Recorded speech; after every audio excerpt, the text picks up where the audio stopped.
Assalamualaikum warahmatullahi wabarakatuh. Perkenalkan, nama saya Resti Fitriani dari jurusan D3 Kebidanan Universitas Ali Al-Aitam. Di sini saya akan memenuhi salah satu tugas mata kuliah Asuhan Kebidanan dengan dosen pengampu Ibu Negeri Karismayati, STR, Kabupaten Aiko. Selamat menyaksikan. Bye-bye. Fisiologi plasenta. Dalam struktur plasenta, uri berbentuk bundar atau oval, ukuran berdiameter 15-20 cm, tebalnya 2-3 cm, dan beratnya 500-600 gram. Akan terbentuk lengkap pada kehamilan kira-kira 16 minggu, di mana ruang amnion telah mengisi seluruh rongga rahim, terletak pada korpus uteri bagian depan atau belakang, agak ke arah fundus uteri. Berikut gambar bagian-bagian plasenta yang akan dibahas satu persatu. Yang pertama ada plasenta. Plasenta adalah organ yang terbentuk di rahim pada masa kehamilan. Selanjutnya ada yolk sac atau kantung kuning, merupakan struktur membran yang berfungsi sebagai sistem sirkulasi embrio sampai jantungnya berfungsi. Selanjutnya ada amniotic fluid atau air ketuban, adalah cairan yang berada di dalam rahim yang membungkus buah hati yang masih dalam pertumbuhan awal. Selanjutnya ada amnion. Amnion ini yang biasa disebut dengan air ketuban. Selanjutnya, pada gambar yang di kotak adalah bagian dalam plasenta. Bagian dalam plasenta itu sendiri terdiri dari chorionic villi. Villi chorionic adalah villi yang tumbuh dari chorion untuk memberi area kontak maksimal dengan darah ibu. Selanjutnya ada uterine artery and vein atau rahim arteri. Adalah arteri yang memasok darah ke rahim pada wanita. Selanjutnya ada maternal blood supply in intervillus space. Adalah pasokan darah ibu di ruang intervillus. Selanjutnya ada uterus. Uterus ini biasa disebut dengan rahim. Selanjutnya ada plasenta. Plasenta ini sebelumnya sudah dijelaskan, yaitu organ yang berbentuk di rahim pada masa kehamilan. Selanjutnya ada umbilical artery.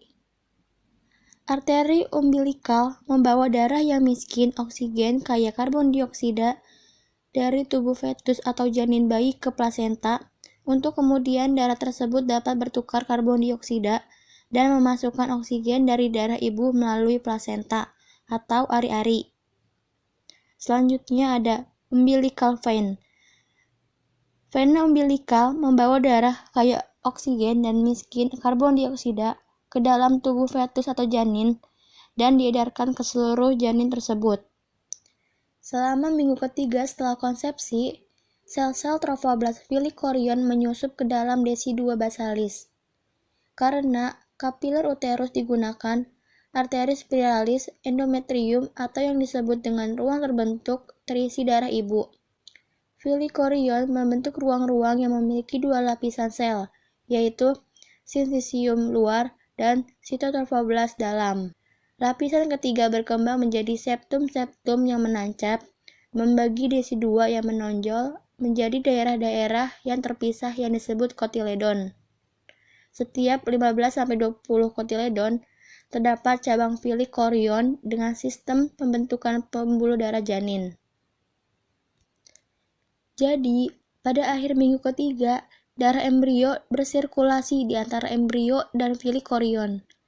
Pada ruang intervirosa atau antar villi, darah ibu menyuplai oksigen dan makanan ke kapiler embrio dalam villi. Produk limbah dan karbon dioksida berdifusi ke dalam darah ibu. Struktur plasenta akan lengkap pada minggu ke-12. Plasenta terus meluas sampai minggu ke-20 dan menutupi sekitar setengah permukaan uterus, kemudian plasenta akan menebal. Fungsi plasenta.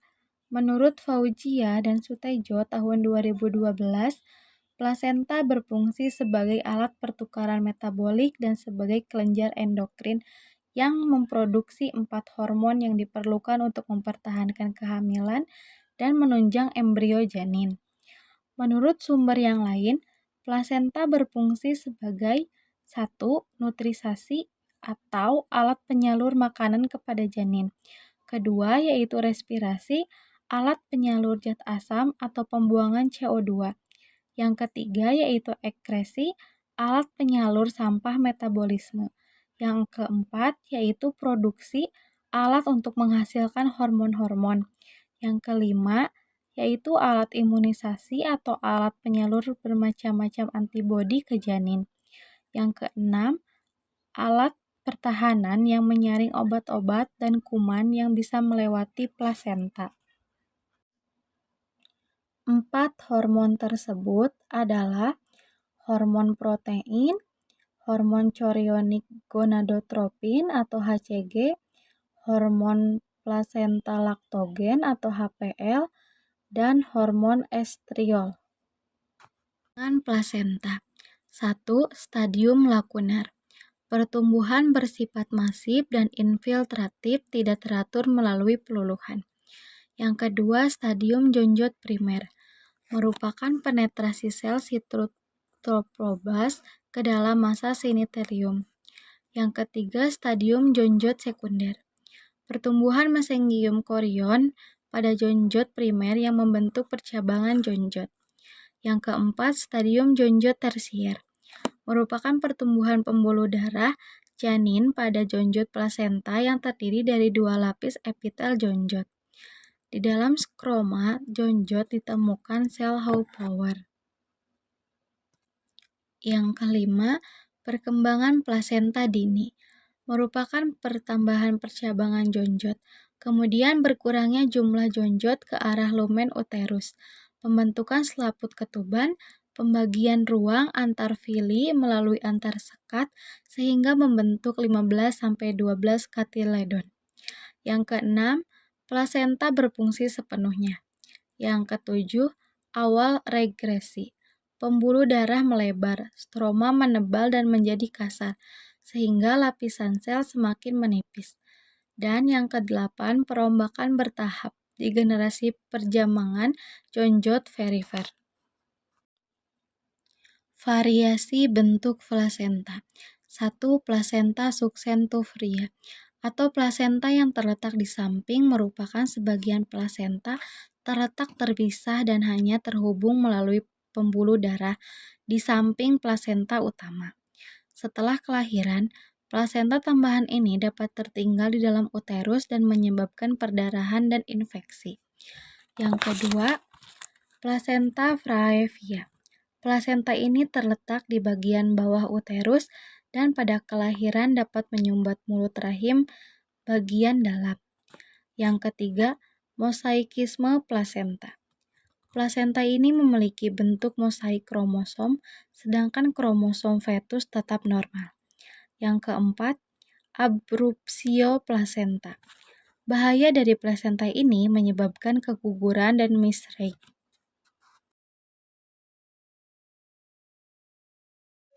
Perkembangan dan fungsi plasenta. Perkembangan plasenta dimulai selama implementasi ketika blastokista menempel pada epitel endometrium pada rahim. Sel trophoblas berdifferensiasi menjadi cytotrophoblas lapisan bagian dalam dan cinetiotrophoblas lapisan bagian luar. Saat lapisan bagian dalam atau cytotrophoblas ini berkembang biak menjadi sel baru yang terbentuk dan bermigrasi ke dalam cinetiotrophoblas dan telah kehilangan selnya, membran membentuk massa berinti banyak yang tumbuh dengan cepat. Dari cinetiotrophoblas mengeluarkan enzim proteolitik yang mengeluarkan sekresi trophoblas, proyeksi seperti jari yang memungkinkan blastokista tertanam ke dalam endometrium. Lakuna atau ruang kosong mulai terbentuk di dalam cinetiotrophoblas saat trophoblas merangsang dan mengikis pembuluh darah di endometrium. Kelenjar lakuna menjadi terisi dengan darah ibu dan sekresi kelenjar yang terisolasi. Lakuna menyatu untuk membentuk jaringan melalui darah ibu yang mengalir dan membangun sirkulasi uteroplasenta. Menjelang akhir minggu kedua, Proyeksi kecil cytotoproblast mulai berkembang menjadi seperti tonjolan yang membentuk villi karyonik primer. Pada awal minggu ketiga, mesoderm ekstraembrionik tumbuh menjadi pembentukan villi inti dari jaringan ikat longgar yang menjadi titik struktur di dalam sarang atau seperti cangkang dari pandangan dua arah. Pada akhir minggu ketiga, darah embrio dan membentuk darah mulai terbentuk di mesoderm ekstraembrionik sekunder. Villi kronik mengubahnya menjadi villi kronik tersier. Moto garis toproblast dari villi karyonik tersier tumbuh menuju residua dengan stilus dan menyebar di atasnya untuk membentuk sebuah sitotoproblastic cell dan terhubung ke residua basalis melalui sisi sitoproblastik yang disebut penahan seperti ibu jari dan sisi rangsangan yang disebut bangunan cabang yang bergantung. Pada cabang ini dikelilingi oleh interval ruang dan akan berfungsi sebagai tanda utama pertukaran antara ibu dan janin. Minggu keempat, aliran darah janin terbentuk. Darah yang beroksigen diangkut ke plasenta dari janin melalui arteri umbilikalis yang berpasangan untuk mengirim cabang ke villi dan dibagi ke jaringan kapiler di ujung pangkal karbon dioksida dan produksi buangan dikeluarkan dari tempat sirkulasi membran esensial ke darah ibu dan interval ruang. Oksigen dan nutrisi diangkut melalui metode plasenta di darah ibu ke kapiler janin mengalir melalui darah janin.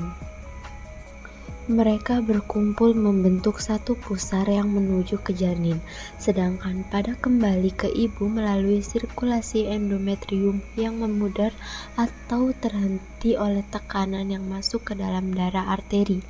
Plasenta memberi makanan janin selama perkembangan dan dilahirkan segera setelah partus.